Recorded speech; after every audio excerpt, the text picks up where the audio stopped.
এবারের কবিতা ওয়ালেরই কবিতা, কবি স্বপন কুমার বৈদ্য মহাশয়ের কবিতা ঠিক সেভাবেই। গল্প বইয়ের প্রথম পাতা থেকে শেষ পাতা পর্যন্ত একজন পাঠক যেভাবে বই পড়ে, আমি ঠিক সেভাবেই তোমার মনের পাতাগুলো পড়ি। একজন পর্যটক কোনো পর্যটন কেন্দ্রে গিয়ে যেভাবে পুরো এলাকার দৃশ্য অবলোকন করে, ঠিক সেভাবেই আমি তোমার চোখ, চুল, ঠোঁট, থুতনি, ধারালো নাক, বেতের মতো শরীর এসব অবলোকন করি।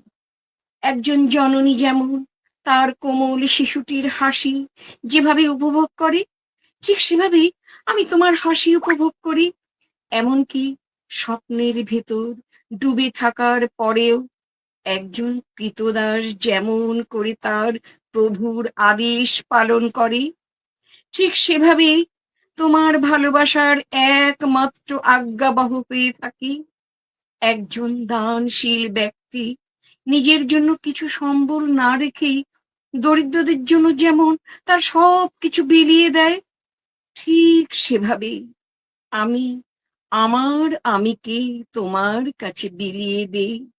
নিজেকে নিঃস্ব করে দিয়ে, শূন্য করে দিয়ে, ঠিক সেভাবেই ভালোবাসি তোমাকে।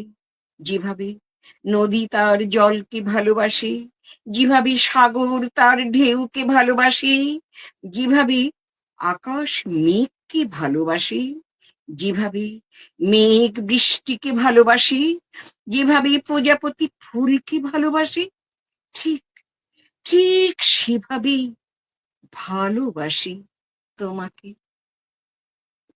কবিতাটি অসম্ভব সুন্দর, ভীষণ ভালো লিখেছি। কবিকে অসংখ্য ধন্যবাদ।